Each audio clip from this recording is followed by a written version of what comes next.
Hey y'all.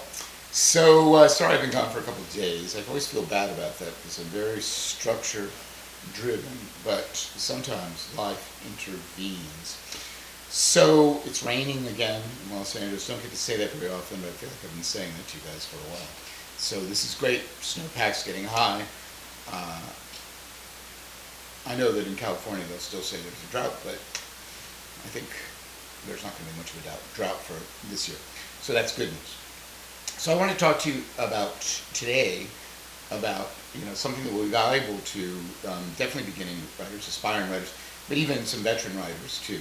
And it's about the concept of structure. Now, in this 5 or 6 minute video, I'm not going to be able to really get into structure, but I'm going to get into something that is helpful to begin to understand structure, because structure is something that's actually impossible to understand. There is no mathematical algorithm that can explain structure to you. Otherwise, ChatGPT would be able to write screenplays, and I would be surprised if it can write good screenplays. Structure is subjective. It's human subjective. If a lizard or an alien wrote a movie, I promise you the structure would look completely different.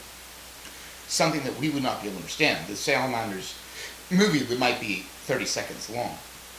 The aliens might be 50,000 hours long. The structure would be different. Structure exists as a kind of comfort food for humans, such that they can understand where they are in the context of what is happening. It gives them comfort. It gives you comfort to know, oh, I can just feel this movie's 15 minutes from the end. It's about everything's wrapping up. All of the points of contact are starting to intertwine. It's all coming together.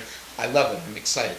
This is structure, and it happens on a number of levels throughout. And it happens in a number of different ways. I use many, many different layers of structure. I use plot structure, obviously. I use character structure. I use the structure of the ladder of antagonists. There's never just one antagonist in any movie, because every antagonist has henchmen that have to be killed before the final one gets there. There is an ascending ladder of everything that informs structure. But what I want to talk to you today, which might be very helpful to some people in terms of understanding, and your understanding will only be instinctive. Now, don't be worried, because you do understand structure, because you've watched so many movies. You instinctively understand structure. The key, though, is to get out of your own way. Get your mind out of it and just allow your subconscious to obey your understanding of structure. And I promise you, your subconscious in there saying, it's time to switch. First act is over. It's over. Go. We've got to go. Third act, we've got to go. We've got to go. It will tell you, because you've learned this unconsciously over the years. But what I want to talk to you briefly about is travel, which is something that I use, which is one of the least important, but yet very illustrative elements of structure that I use in a screenplay. I love using geography, travel, as part of structure. Let me give you an example. So, if you look at something like Cannonball Run, the race across America, starts in LA, ends in New York. Well, we already know that there's a bunch of people talking about, hey, we're going to go on this race. This conforms to first act. They start the race, they take off. We've established who they're racing against, what the stakes are, et cetera, et cetera. That's the first act.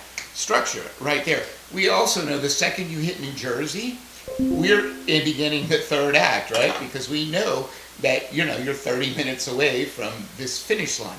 So this may sound overly simplistic, but it's a very good way, a visual way, for people to start to understand what structure is, and how, when I write structure, all of these things are hitting simultaneously. So character arc, it hits the same points that the travel arc hits, or the plot arc hits. They all strike at the same time, and these benchmarks ultimately create structure. Now, you don't have to use travel as structure, but it's informative to think of it, I believe. And because it's like if you made a movie about two desperados who rob a bank in Los Angeles, and the movie's about them, it's Breathless or something like that, where they're trying to, they spend the movie trying to elude the police, and it ends in a big shootout.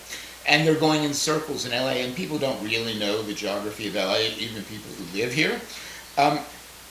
it's okay, you can do that, but it's not helpful for that because the audience doesn't they understand by various other means where the structure is, but they're not being aided, they're not using the aid of geography. You know, if the idea is we're going from Albuquerque to, hey, let's journey to, you know, it's a kid's comedy romp, we're going to go to Mardi Gras.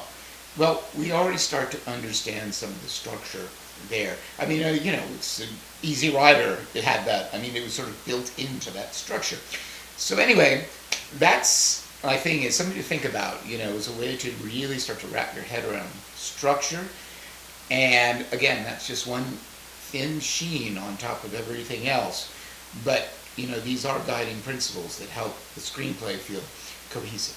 So that's all I have to say about that for today. Lovely to see you. That's all she wrote. See you tomorrow.